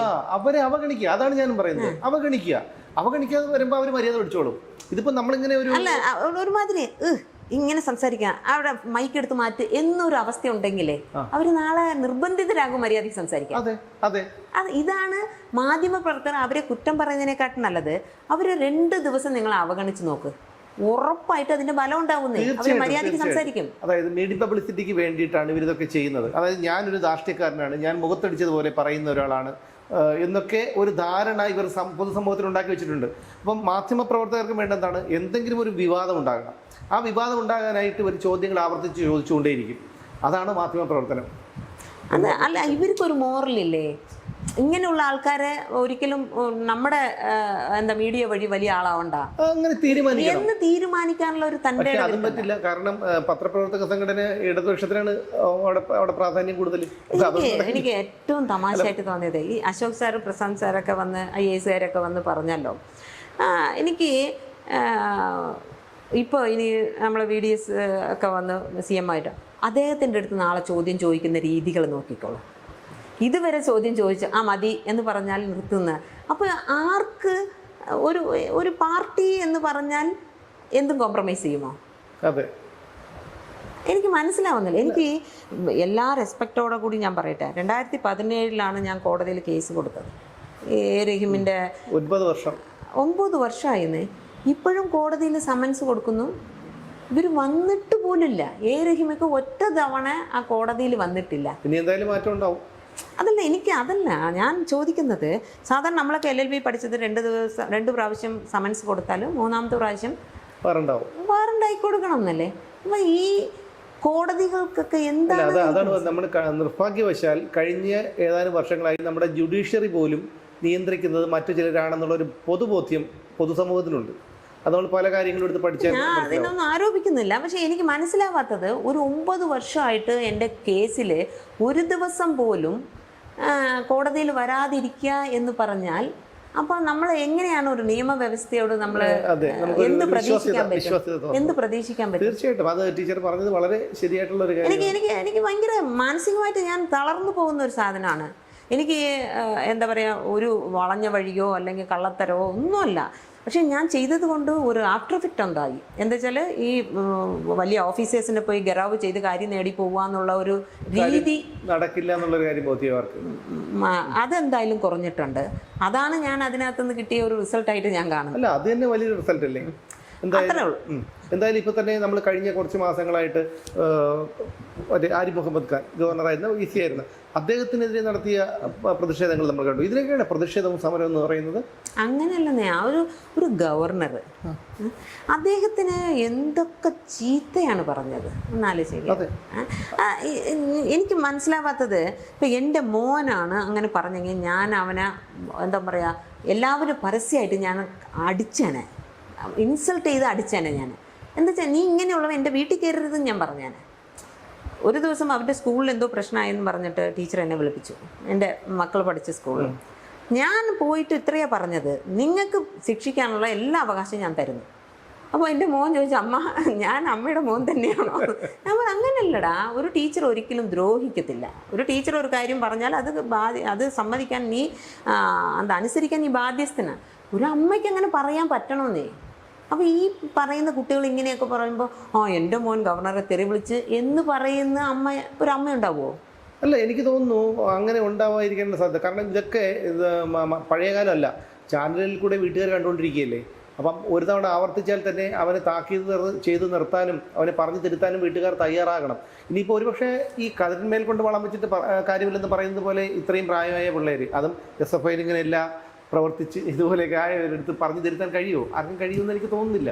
ചിലപ്പോൾ അങ്ങനെ സംഭവിക്കുന്നതായിരിക്കും. പക്ഷേ ഞാൻ പ്രതീക്ഷിക്കുന്നതും ആഗ്രഹിക്കുന്നതും ഇനിയൊരു മാറ്റം വരുമെന്നുള്ളതാണ്. കാരണം പോലീസൊക്കെ തിരിഞ്ഞിട്ടുണ്ട്. കാരണം കഴിഞ്ഞ 10 വർഷങ്ങളായിട്ട്, പ്രത്യേകിച്ച് ഈ കഴിഞ്ഞ 5 വർഷങ്ങളായിട്ട് പോലീസിനൊക്കെ വളരെ സമ്മർദ്ദം ഉണ്ടായിരുന്നു. അവർക്ക് ഇഷ്ടമില്ലാത്ത പല കാര്യങ്ങളും ചെയ്യേണ്ടി വന്നു. അതിൻ്റെയൊക്കെ വാശി അവർ തീർക്കുന്നുണ്ട്. വാശിയുടെ പ്രശ്നമല്ല ടീച്ചറെ, നീതി അത് എല്ലാ മനുഷ്യനും ഒരുപോലെ ആയിരിക്കണം. അല്ലാതെ നമുക്ക് കയ്യൂക്കുണ്ട് എന്ന് കരുതി നമുക്ക് എന്തും ചെയ്യാം എന്ന് പറയുമ്പോൾ ഈ രാഷ്ട്രീയ സ്വാധീനവും സാമ്പത്തിക സ്വാധീനവും കായിക ബലവും ഇല്ലാത്തൊരു വിഭാഗമുണ്ട് ഇവിടെ. അതാണെന്നേ സുമേഷ്, എനിക്ക് മനസ്സിലാവാത്തത്. സുമേഷ് വലിയ ഒരു ഗുണ്ടയാണെന്ന് വെച്ചോ, ഞാൻ പാവപ്പെട്ട ഒരു സാധാരണക്കാരൻ. എന്നെ ഒരു ദിവസം സുമേഷ് എന്നെ ഉപദ്രവിച്ചു, ശാരീരികമായിട്ട് ഉപദ്രവിച്ചു. അപ്പം ഞാൻ ശരിയെന്ന് പറഞ്ഞ് സമ്മതിച്ചു പോകുന്നതാണോ? മനുഷ്യൻ്റെ മനസ്സിന് അങ്ങനെ പറ്റുമെന്ന് തോന്നുന്നു ഒരിക്കലും. അപ്പം ഞാൻ എന്തെങ്കിലും എൻ്റെ മനസ്സിൽ ആ വന്മ ഉണ്ടാവും. ഒരു ദിവസം എന്തെങ്കിലും തക്കം കിട്ടുവാണെങ്കിൽ ഞാൻ റിവെഞ്ച് ചെയ്തിരിക്കും. തീർച്ചയായിട്ടും ആണല്ലോ. ഇതൊരു സ്വാഭാവികമായിട്ട് നേച്ചുറലി ആയിട്ടുള്ളൊരു കാര്യമാണ്. ഈ ബോധമുണ്ടെങ്കിലേ മറ്റുള്ളവർ ചിന്തിക്കണ്ടേ. ഒരാളെ ഉപദ്രവിച്ചാൽ ആ ആള് ചുമ്മാ വെറുതെ വിടും തോന്നുന്നുണ്ടോ? എത്ര ദിവസം പേടിപ്പിച്ച് നിർത്താൻ പറ്റും? അല്ല, അതാണ് പറഞ്ഞത്. ഈ നമ്മൾ പേടിപ്പിച്ച് ഈ പേടി അങ്ങ് പോയി കഴിയുന്ന ഒരു അവസ്ഥയുണ്ടാവും. അത് കഴിയുമ്പോൾ ആൾ തിരിച്ചടിക്കും. ആ തിരിച്ചടി താങ്ങാൻ ഇത്രയും വർഷത്തെ അയാളുടെ പക, അയാളുടെ അസ്വസ്ഥത, ഇത് തിരിച്ചടി താങ്ങാൻ അവർക്ക് കഴിഞ്ഞെന്ന് വരില്ല. ഇതാണ് സംഭവിക്കാൻ പോകുന്നത്. നമ്മുടെ സമൂഹത്തിലെ ഏറ്റവും വലിയ പ്രശ്നം എന്താണെന്നറിയാമോ? നമ്മൾ ചില പ്രാധാന്യങ്ങൾ കൊടുക്കുന്നുണ്ടല്ലോ, ആ പ്രാധാന്യത്തിൻ്റെ വില മനസ്സിലാവും. അപ്പം ഞാൻ ശരീരത്തിൽ ഏറ്റവും ഇമ്പോർട്ടൻ്റ് ആയിട്ട് തോന്നുന്ന അവയവം ഏതാണ് സുമേഷിന്? എനിക്ക് കണ്ണാണെന്ന്. ശരി, അപ്പോൾ കണ്ണാണെന്ന് വെച്ചു. ആ കണ്ണ് മാത്രം വളർന്ന് വലുതായാൽ എങ്ങനെയിരിക്കും? അല്ല, ഞാൻ ചോദിക്കട്ടെ. അതുകൊണ്ട് കാര്യമില്ലല്ലോ. ആണല്ലോ. എന്നതുപോലെ തന്നെ നമ്മൾ കുറേ ഹൈറാർക്കികൾ, കുറേ പ്രയോറിറ്റൈസ് ചെയ്ത് കാര്യങ്ങൾ കൊടുക്കുന്നു. ഈവൻ സബ്ജക്റ്റിൽ വരെ സയൻസ് മാത്രം മതി, നമ്മുടെ ഹ്യൂമാനിറ്റീസ് വേണ്ട, ലാംഗ്വേജ് വേണ്ട, എന്നുവെച്ചാൽ ഡോക്ടറും എഞ്ചിനീയറും മാത്രം മതി. മനസ്സിലായോ? അങ്ങനെ കുറച്ച് കാര്യങ്ങൾ മാത്രം മതി എന്ന് സമൂഹം എന്ന് വിചാരിച്ചു തുടങ്ങിയോ അന്ന് തുടങ്ങി ഈ അധപതനം. നമുക്ക് ഒരു ഇൻക്ലൂസീവ്നെസ് ആണ് നമ്മുടെ സമൂഹത്തിന് എല്ലാം വേണ്ടത്. ശരീരം മൊത്തത്തിൽ വളർന്നാലേ അതൊരു വളർച്ചയാവത്തുള്ളൂ, ഇല്ലെങ്കിൽ അതൊരു രോഗമാണ്. തീർച്ചയായിട്ടും ഒരു വൈരൂപ്യമാണ്. മനസ്സിലായി, അത് ഒരു എന്താ പറയുക വികൃതമായി പോകും. അതെ, ആണല്ലോ. എന്നതുപോലെ തന്നെ ഇന്ന് സബ്ജക്റ്റിൽ പോലും ആൾക്കാർക്കാർക്കും കലയോ അല്ലെങ്കിൽ ഹ്യൂമാനിറ്റീസോ ഒക്കെ പഠിക്കാൻ പോലും ആളുകളില്ല. അതൊന്നും വേണ്ട. ഇന്ന് എല്ലാവർക്കും സയൻസ് മതി. സയൻസ് എന്താണ് നിങ്ങൾക്ക് തരുന്നത്? സയൻസ് നിങ്ങൾക്ക് എക്യുപ്മെൻറ്റ്സും മെറ്റീരിയൽസും ഉണ്ടാക്കാനുള്ളത് തരും, പക്ഷെ അത് വെച്ച് ആസ്വദിക്കാനുള്ള മനസ്സ് തരുമോ?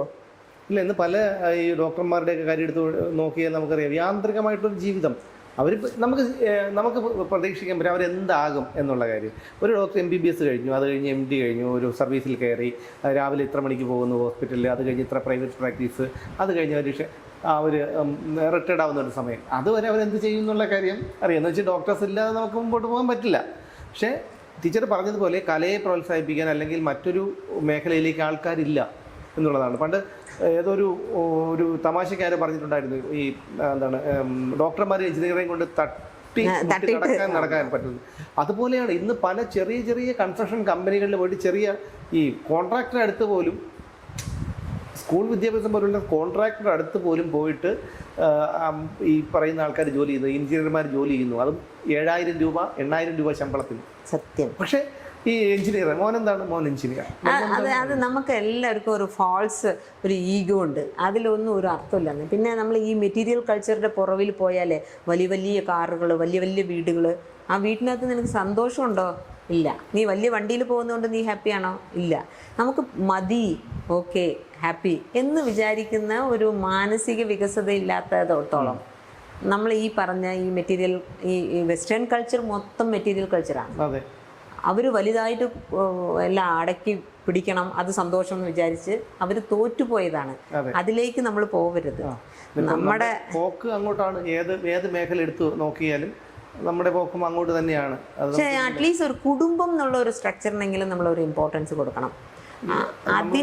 അതിന് പ്രാധാന്യം കൊടുക്കുന്നതെങ്കിലും ആവണം. എങ്കിലേ ആ കുടുംബത്തിനകത്ത് ഒരു പിടിവലി ഉണ്ടായിരിക്കണം. അത് ഓക്കെ, നീ അത് ഇത് ചെയ്യരുത്, ഇത് കൊള്ളാം, ഇത് പാടില്ല. എൻ്റെ സക്സസ് എൻജോയ് ചെയ്യാൻ എൻ്റെ കുടുംബം ഇല്ലെങ്കിലേ. അതെ. എന്താണെന്ന് വെച്ചാൽ നമ്മൾ എന്തുകൊണ്ടാണ് ഈ കുറ്റകൃത്യങ്ങളിൽ നിന്ന് ഒരു പരിധിവരെ നമ്മൾ ഒഴിഞ്ഞു നിൽക്കുന്നത്? 2-3 ഘട്ടങ്ങൾ. ഒന്ന്, നമ്മൾ ദൈവഭയം. പലരും പറയുന്നത് അത് മോശമാണ്. ദൈവം ഇല്ല. ദൈവം ഉണ്ടെന്ന് വിശ്വസിച്ചാൽ നമുക്കെന്താ പ്രശ്നം? ദൈവം ഉണ്ടെന്ന് വിശ്വസിച്ചാൽ നമ്മൾ തെറ്റിൽ നിന്ന് ഒരു പരിധിവരെ നമ്മൾ ഒഴിഞ്ഞു കിടക്കും. ദൈവം ഉണ്ട് അല്ലെങ്കിൽ ദൈവം ഇല്ല എന്ന് തർക്കിച്ചാൽ നമുക്ക് എന്തെങ്കിലും ഗുണം കിട്ടുമോ? ഇല്ല. പിന്നെ ഉള്ളത് നമ്മുടെ കുടുംബം. ടീച്ചർ പറഞ്ഞതുപോലെ നമ്മൾ എന്തെങ്കിലും ഒരു കുറ്റകൃത്യം ചെയ്യുമ്പോൾ നമ്മൾ ആലോചിക്കുന്നത് നമ്മളെക്കാൾ ഉപരി, അയ്യോ എൻ്റെ അച്ഛൻ, എൻ്റെ അമ്മ, എൻ്റെ സഹോദരി, ഞാൻ ഈ ചെയ്യുന്നതില്ല അവർക്ക് നാണക്കേടാവില്ല എന്ന് ചിന്തിച്ച് പിന്തിരിയും. പക്ഷേ ഇതൊന്നും ഇല്ലാത്ത ഒരാൾക്ക് എന്ത് വന്നാലും ഞാൻ ചെയ്യാം. അതാണ് ഇവിടെ സംഭവിച്ചുകൊണ്ടിരിക്കുന്നതും. അതാണ് ഈ ക്രൈം റേറ്റ് കൂടി വരുന്നത് കേരളത്തിൽ. അതൊന്നും പറഞ്ഞു തിരുത്താൻ ആളില്ല, ഇങ്ങനെ ചിന്തിക്കാൻ ആളില്ല. കുട്ടികൾ പഠിക്കുന്നത് സ്കൂളുകളിൽ, അത് കഴിഞ്ഞ് കോളേജിൽ പോകുമ്പോൾ കാണുന്നത് എന്താണ്? റാഗിങ് നടത്തി കൂടെ പഠിക്കുന്നവരെ തല്ലിക്കൊല്ലുന്നു, അതുപോലുള്ള കാര്യങ്ങളാണ്. അതിന് ഒരു പരിധിവരെ നമുക്ക് ഗവൺമെൻറ്റിന് എന്തെങ്കിലും, ഇനി വരുന്ന ഗവൺമെൻറ്റെങ്കിലും ചെയ്യേണ്ട ഒരു അഭ്യർത്ഥന എനിക്കുള്ളത് എന്താണെന്നറിയാമോ? പണ്ട് നമുക്കൊക്കെ ഒരുപാട് ജോലികളുണ്ടായിരുന്നു പഠിക്കുന്ന സമയത്തെ. നമുക്ക് വീട്ടിലാണെങ്കിലും അല്ലാത്ത സമയത്തും നമ്മൾ ഫിസിക്കലായിട്ട് നമ്മളെ എനർജി കളയാനുള്ള ഒരുപാട് സാധ്യതകളുണ്ടായിരുന്നു. ഇന്ന് അങ്ങനെയല്ല. അവർ വളരെ സേഫായിട്ട് അവരെല്ലാ സൗകര്യങ്ങളും കൊടുത്തിരിക്കുന്നത് കൊണ്ട് കുട്ടികളുടെ എനർജി കളയാനുള്ള കളിക്കുന്ന സ്ഥലങ്ങളെല്ലാം അവർ അത് വെച്ച് എന്തെങ്കിലും കാശുണ്ടാക്കാൻ പറ്റും. പ്രൊഡക്റ്റീവായിട്ട് നമുക്കത് മാറ്റാൻ പറ്റും. കാശുണ്ടാക്കിയിട്ട് കാര്യമില്ലല്ലോ. അല്ല, ഞാൻ പറയുന്നത് അവരുടെ എനർജി അവർക്ക് കാശാക്കി കിട്ടിയാൽ അവർ ഹാപ്പിയാണെന്നാണ് ഞാൻ പറയുന്നത്. പ്രൊഡക്റ്റീവായിട്ട് ഇല്ല, ചൈൽഡ് ലേബറിനൊന്നും നോക്കണ്ട, അത് അവരുടെ പോക്കറ്റ് മണി ആവുമല്ലോ. അല്ല, അത് നമുക്ക് ഞാൻ പട്ടിണി കിടന്ന് ആരെടുത്തെങ്കിലും തെണ്ടിയാലും ശരി, ജോലിക്ക് പോകാതിരിക്കാനുള്ള ഒരു മനസ്സ് മലയാളിക്കുണ്ട്. ചില മലയാളിയൊക്കെ ഒരു ജോലിക്ക് പോലെ. ടീച്ചർ ശ്രദ്ധിച്ചിട്ടുണ്ടോ? ഇവിടെ ആട്, തേക്ക്, മാഞ്ചിയം, ടോട്ടൽ ഫോർ യു, മറ്റേ പെട്രോമാക്സ്, ഇറിഡിയം, ഇതിലൊക്കെ തട്ടിപ്പ്, അതേപോലെ നമ്മളെന്താണ് ഈ വെർച്വൽ അറസ്റ്റ്, ഇതിലൊക്കെ വീണ് പോകുന്നത് ഇന്ത്യയിലെ ഏറ്റവും കൂടുതൽ ആരാണ്? മലയാളികൾ. അവരെ മലയാളികളെ പറ്റിക്കുന്ന ആരാണ്? ഉത്തരേന്ത്യയിൽ സ്കൂളിൻ്റെ വരാന്ത പോലും കാണാത്ത ആൾക്കാരാണ് ഇവരെ, ഡോക്ടർമാരെയും IT പ്രൊഫഷണൽസിനെയും പറ്റിക്കുന്നത്. അപ്പോൾ അതെന്തുകൊണ്ടാണ്? അത്യാഗ്രഹം കൊണ്ട്. ഞാൻ ഇനിയൊരു കാര്യം പറയട്ടെ. നമ്മുടെ മലയാളം സിനിമകളെ ഒരു 90കൾ തൊട്ട് 2010 വരെയുള്ള പടങ്ങൾ, ഇപ്പോഴും ഏകദേശം പടങ്ങൾ നന്നായിട്ട് നോക്കുവാണെങ്കിൽ അതിനകത്തൊക്കെ മലയാളികൾ എവിടെയെങ്കിലും പോയി ആരെങ്കിലും ഒരു ഗാഡ് ഫാദറിനെ കണ്ട് വലിയ പണക്കാരനായി, പ്രതീക്ഷിക്കാതെ എന്തെങ്കിലും കിട്ടി പണക്കാരനായി. മനസ്സിലായ? എവിടെയെങ്കിലും കഷ്ടപ്പെട്ട് പാടുപെട്ട് സമ്പാദിക്കുന്നതായിട്ട് എന്തെങ്കിലും ഉണ്ടോ? ഇല്ല, വളരെ ചുരുക്കമായിട്ടാണ്. മനസ്സിലായി? നമുക്ക് പ്രതീക്ഷിക്കാതെ അതിനാണ് ഇവിടെ ഏറ്റവും കൂടുതൽ ലോട്ടറി വിൽക്കുന്നത്. അല്ല, ലോട്ടറി അത് മാത്രമല്ല, നമ്മളെ പഴയ കാലത്ത് ഇപ്പം നമ്മളൊരു 90കളുടെ ഒരു സിനിമകളൊക്കെ എടുത്തു കഴിഞ്ഞാൽ, ശ്രീനിവാസൻ്റെ സിനിമ 2000-ന് താഴെയുള്ള സിനിമകൾ എടുത്തു കഴിഞ്ഞാൽ, പ്രത്യേകിച്ച് 90കളിലെ അധ്വാനിക്കുന്ന കുടുംബത്തിന് സത്യനന്ദിക്കാടിൻ്റെയൊക്കെ സിനിമയൊക്കെ കുടുംബത്തിൻ്റെ ആ ഒരു ഐക്യതയും അതിൻ്റെ ഒരു സുഖവും സൗന്ദര്യവും ഒക്കെ കാണിച്ചിരുന്നു. പക്ഷേ ഇപ്പോഴെന്താണ്, മോഹൻലാൽ ഇങ്ങോട്ട് വന്നിറങ്ങുന്നു, പറ 4 പിടിക്കുന്നു, കുറേ എണ്ണം വീഴുന്നു. ഇതുകൊണ്ട് എന്താണ്? അപ്പം ഇപ്പോഴുള്ള ഞാൻ ചോദിച്ചോട്ടെ, ഇപ്പോഴുള്ള കുട്ടികൾക്ക് ഒരു 15, 16, 20 വയസ്സായ കുട്ടികൾക്ക് സന്ദേശം പോലുള്ളൊരു സിനിമ, അല്ലെങ്കിൽ നമുക്ക് പാർക്കാൻ മുന്തിരിത്തോപ്പ് പോലൊരു സിനിമ ഉൾക്കൊള്ളാൻ കഴിയില്ല. അവർക്ക് കഴിയുന്നത് എന്താണ്? ഇവിടെ പറ വെടിവെക്കുന്നു, വീണ് ചാകുന്നു. ഇതാണ് അവരുടെ ഉള്ളിലും. അതാണ് ആ ജെൻസി കിറ്റുകളുടെ ലാംഗ്വേജിൽ പോലും മരണമാസം എന്നൊക്കെ പറയും, കേട്ടിട്ടുണ്ട്. ഞാൻ എൻ്റെ മോനോട് ചോദിച്ചത് മരണം എങ്ങനെയാണ് മാസാവുന്നത്? അത് മീൻസ് അവരുടെ ഏറ്റവും ഹാപ്പിനെസ് എന്ന് പറഞ്ഞ് മരണമാസ്. അപ്പം ഞാൻ ഇതിൻ്റെ എറ്റിമോളജിയെ കുറിച്ച് കുറേ ആലോചിച്ചപ്പോഴേ എനിക്ക് മനസ്സിലായത് എന്താണെന്നറിയോ, ഇവർ ഈ കളികളുണ്ടല്ലോ, ഈ കോർപ്പറേറ്റ് കമ്പനികൾ ഇറക്കുന്ന കുറേ ഗെയിംസ് ഉണ്ടല്ലോ, ആ ഗെയിംസിലെ അവർ ഷൂട്ട് ചെയ്ത് ബ്ലഡ് ഇങ്ങനെ തെറിക്കുന്നത്, അതാണ് അവർക്ക് ഏറ്റവും സന്തോഷമുള്ള ഒരു കാര്യം. എത്ര പേരെ ഷൂട്ട് ചെയ്ത് കൊല്ലുന്നോ അത്രയ്ക്കും ഇവർക്കൊരു ഹാപ്പിനെസ് വരികയാണ്. അപ്പം ആ മരണമാണ് അവർക്ക് മാസായിട്ട് തോന്നുന്നത്. എന്ത് അപകടമാണെന്നൊക്കെ നമുക്ക് ഒരു എമ്പതി ഉണ്ടാവും. ഒരു ആക്സിഡൻറ്റ് കണ്ട് അയ്യോ 2 ദിവസം എനിക്ക് ഉറക്കം വരത്തില്ല, ഒരു സങ്കടം, ഒരു ബ്ലഡ് ഇതൊക്കെ കണ്ടാലേ എനിക്ക്. പക്ഷേ ഇന്നത്തെ കുട്ടികൾക്ക് ആക്സിഡൻറ്റ് കണ്ടാൽ അവർ ആ മറ്റേ സ്പോർട്സിലെ ബ്ലഡൊക്കെ ഗെയിമിൽ കളിച്ചപ്പോൾ എങ്ങനെ ബ്ലഡ് അതിന്റെ ഫലമാണ് ഈ പറഞ്ഞ അവർക്ക് എമ്പതിയില്ല. അത് ഈ കഴിഞ്ഞ ആഴ്ച അമ്മയെ കഴുത്തറുത്ത് കൊന്നു ഒരു മകൻ. അമ്മയെ കഴുത്തറുത്ത്. ശരി, എന്തെങ്കിലും ഒരു നമ്മൾ ദേഷ്യം വന്ന് ചിലപ്പോൾ ഒരു പിടിച്ചു തള്ളുക, ഒരു അമ്മയെ കഴുത്തറുത്ത് കൊല്ലുക എന്ന് പറഞ്ഞാൽ അവന്റെ അവനെ മരണമാസിന്റെ ആളാണ്. അതെ, തെളിവെടുപ്പിന് കൊണ്ടുവന്ന പോലും പുള്ളി കൂളായിട്ട് എന്ന് കാര്യങ്ങൾ പറഞ്ഞു കൊടുക്കുകയാണ്. അപ്പൊ ഈ പോക്ക് അപകടത്തിലേക്ക് തന്നെയാണ്. എന്തായിരുന്നാലും ടീച്ചർ ഒരുപാട് സമയം നമുക്ക് വേണ്ടിയിട്ട് ചിലവഴിച്ചു. അത് പ്രത്യേകിച്ച് എനിക്ക് സന്തോഷം തോന്നുന്നതെന്ന് വെച്ച് കഴിഞ്ഞാൽ, ഈ അമേരിക്കയെക്കുറിച്ച് സത്യം പറഞ്ഞു കഴിഞ്ഞാൽ എനിക്കത് അത്ഭുതമായിരുന്നു. ഇങ്ങനെയൊക്കെയുള്ളൊരു സംഭവങ്ങളാണോ? ഞാനും വിചാരിച്ചതുപോലെയാണ്. പക്ഷേ ഞാൻ ഒരിക്കലും അമേരിക്കയിൽ പോകാനൊന്നും ആഗ്രഹിച്ചിട്ടില്ല. പോകാം, അവിടുത്തെ കാര്യങ്ങളൊക്കെ കാണാം, അതൊക്കെ എൻജോയ് ചെയ്യാം, അതൊന്നും തെറ്റില്ല. പക്ഷേ അവിടുത്തെ കൾച്ചർ നമ്മൾ എടുക്കരുത്, അത് മോശമാണ്. അവർ ഒരു പൊളിഞ്ഞ മോറലി വീക്കായിട്ടുള്ളൊരു സൊസൈറ്റിയാണ്. ഇവിടെ അമേരിക്കയിൽ പോയി താമസിക്കുന്നവർ പോലും അത് മോശമാണെന്ന് ഇവിടെ വന്ന് പറഞ്ഞാൽ ഒരു ഗെത്ത് പോകുമെന്ന് പറഞ്ഞിട്ടാണ് പറയാത്തത്. സത്യസന്ധമായിട്ട് അവിടെ നമ്മുടെ നാട്ടിൽ എന്താണ് ഇല്ലാത്തത്? ഇന്നത്തെ സാഹചര്യത്തിൽ ഏറ്റവും സേഫായിട്ട് സ്വസ്ഥമായിട്ട് നിങ്ങൾ വണ്ടി കൊണ്ടുപോയിട്ട് നിങ്ങളുടെ കാർ ആരും കൊണ്ടുപോകത്തില്ല. നിങ്ങളെ കുട്ടികളെ കൊണ്ടുപോയി കളിക്കാൻ വിട്ടാൽ ആരും അങ്ങനെ ഒന്നും കടത്തിക്കൊണ്ട് പോകത്തില്ല. മനസ്സിലായി? അപ്പോൾ ആ ഒരു സേഫ്റ്റിയും ഒരു സുഖവും ഒരു സോഷ്യൽ ലൈഫും ഒക്കെ ഉള്ളത് നമ്മുടെ നാട്ടിലാണ്. അതിൻ്റെ വില മനസ്സിലാവണമെങ്കിൽ എന്നെ പോലെ പുറത്തു പോയി കുറച്ച് കാലം ജീവിക്കണം. അതും നിങ്ങളൊന്ന് ആലോചിക്കണം, സാധാരണ ഒരാളായിട്ടല്ല ഞാൻ പോയത്. എന്നെ അവിടെ അറസ്റ്റ് ചെയ്യാൻ പോലും പറ്റത്തില്ല ഇന്ത്യൻ പെർമിഷൻ ഇല്ലാതെ. ഒരു കൾച്ചറൽ അംബാസിഡറായിട്ട് അത്രയും ഫെസിലിറ്റിയോടെ പോയിട്ട് എനിക്ക് അനുഭവമായതാണ്. എനിക്ക് ബാഡ് എക്സ്പീരിയൻസ് ഒന്നുമില്ല. പക്ഷേ അവിടുത്തെ കാര്യങ്ങൾ എങ്ങനെയാണ്, അവിടുത്തെ ആളുകൾ സന്തോഷമല്ല, അവർ ഹാപ്പി അല്ലാതെ ഇരിക്കുന്നതൊക്കെ കണ്ടപ്പോഴേ ഇതിലേക്കാണോ മനുഷ്യർ ഇങ്ങനെ വരുന്നതെന്നൊരു തോന്നൽ വന്നത് കൊണ്ടാണ് എനിക്ക് ഇങ്ങനെ ഒരു പുസ്തകം എഴുതാൻ തോന്നിയത്. എനിക്ക് എന്തായാലും ഇവിടെ വിളിച്ച് ഇത്രയും നേരം എൻ്റെ അടുത്ത് സംസാരിച്ചതും എനിക്ക് കുറേ കാര്യങ്ങൾ പറയാനുള്ളതൊക്കെ പറയുകയൊക്കെ ചെയ്യാൻ ഒരു അനുവാദം തന്നതിനും വലിയ സന്തോഷം. Thank you. ഇതിന്റെ റിലീസ് ഈ മാസം അവസാനമാണ്. ഇല്ല, ഇപ്പൊ മാർക്കറ്റിലുണ്ട്. ഞാനൊരു റിലീസ് വെച്ചില്ല എന്നല്ലോ. എന്തായാലും എനിക്കും പറയാനുള്ളത് ഇതാണ്. കാരണം ഞാൻ അമേരിക്കയെ കുറിച്ച് കേട്ടതല്ല ടീച്ചർ എന്ന് പറഞ്ഞത്. കാരണം ടീച്ചറുടെ അനുഭവത്തിൽ നിന്നാണ് പറഞ്ഞത്. അപ്പോൾ എല്ലാവരും ഈ ഒരു പുസ്തകം ഉടയുന്ന ലിബർട്ടി അല്ല, അത് ഒരു പരിധി വരെ അല്ല, എന്താ പറയുക, ഞാൻ വേറെ ഒരു അല്ല ഞാൻ പറഞ്ഞത്, മാർക്കറ്റിങ്ങിൻ്റെ ഇതിനല്ല ഞാൻ പറഞ്ഞത്. കാരണം കേൾക്കുന്നവർക്ക് ചിലപ്പോൾ അങ്ങനെ തോന്നും. പക്ഷേ ഇത് നമ്മളിപ്പോൾ പറഞ്ഞപ്പോൾ പരിമിതമായിട്ടുള്ള കാര്യങ്ങൾ മാത്രമേ പറയാൻ കഴിഞ്ഞിട്ടുള്ളൂ. പക്ഷേ ഇത് വായിച്ചു കഴിഞ്ഞാൽ നമുക്ക് അവർക്കൊരു അവയർനെസ് കിട്ടും. പിന്നെ അവർക്ക് പോകാതിരിക്കുക, അതൊക്കെ ചെയ്യാം. എപ്പോഴും ആൾക്കാർക്ക് ഈ ഇഷ്ടപ്പെടുന്ന കാര്യങ്ങൾ പറയാനാണല്ലോ ഇഷ്ടം. അപ്രിയ സത്യങ്ങൾ പറയാൻ പലരും തയ്യാറായില്ല. അതാണ് വിഷയം എന്ന് പറഞ്ഞു കഴിഞ്ഞാൽ. എന്തായാലും നന്ദി ടീച്ചർ, ഒരുപാട്. Thank you so much.